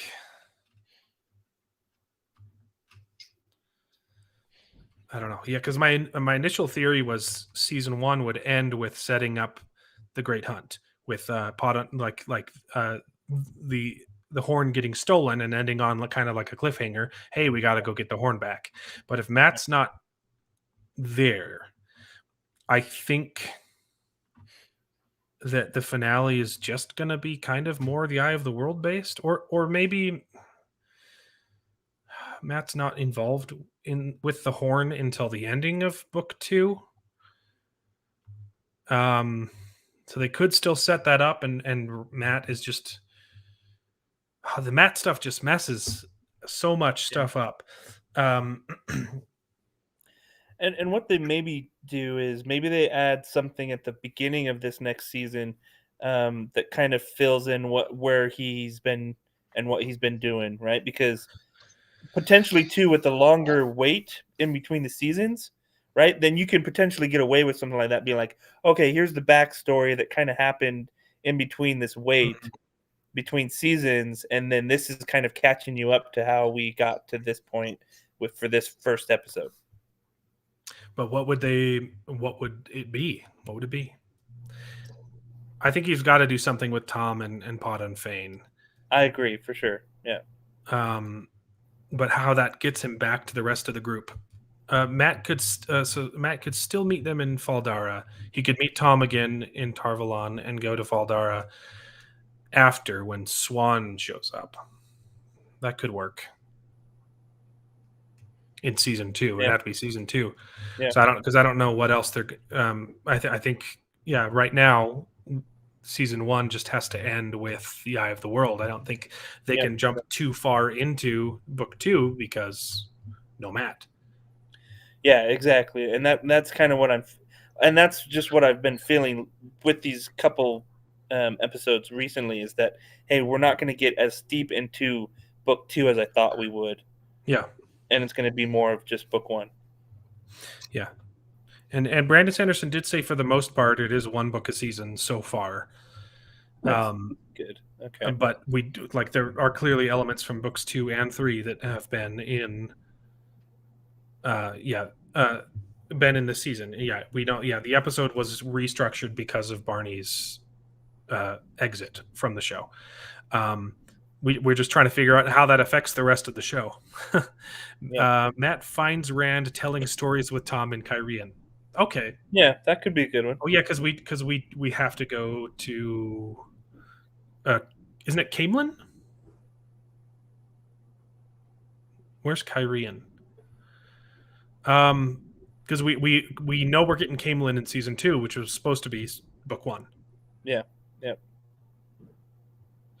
And then we're gonna introduce Elaine, so maybe that's how. Maybe everyone could meet up in Camelin, and that could make sense, especially since Matt does know Matt, or Matt. Hopefully, he knows Matt. Matt already knows Tom too. Yes. And we don't know what's happened to Tom, right? So they could just be like, "Oh, I found you in this other city," because he is a Gleeman too, right? So he travels to cities and performs and juggles and whatnot, and so they could definitely do something like that. Yeah, we'll have to see. I'm very curious. I'm a little bit more wary of the show and worried than I was before. but I'm curious to see how they wrap it all up. And I do have to go soon. But I think I've talked about everything I wanted to talk about. Did you have anything else spoilery or? No, I think that's everything. I can't wait till Friday. I can't wait for an entire week. I know, right? I want to know. Yeah, I will say that even though I was a little disappointed in this episode. Like I'm still very much looking forward to watching the show. Because it definitely has its strengths, but it's showing some more weaknesses now. Yeah, that's a good way to put it. Yeah, and next week we should have more of a panel. Oh, this is all the panel we need. Come on. A lot of people got sick, but thanks for tuning in to the stream. We love our dedicated 13 viewers. Let's see. One more question. Also, the whole cannot say depending on the way the oath. Okay. When you're talking about Moraine in the oath rod, she says, or not on the oath rod in the opening scene when she says, "I cannot say what I've been doing," depending on the way the oath was worded, and Moraine siding with Leandrin is what forced Swan. Yeah. Swan Sanche was definitely forced to grill Moraine in that opening scene. I don't think that opening scene could have gone any other way, but it was definitely strange that when they met afterwards, Swan was like confused that Moraine didn't answer when she knows full well she couldn't answer. Yeah. Well, all right. I think that's it for today's episode. Thanks everyone for joining. We will see you next week, and we'll be talking about the ways. And bye.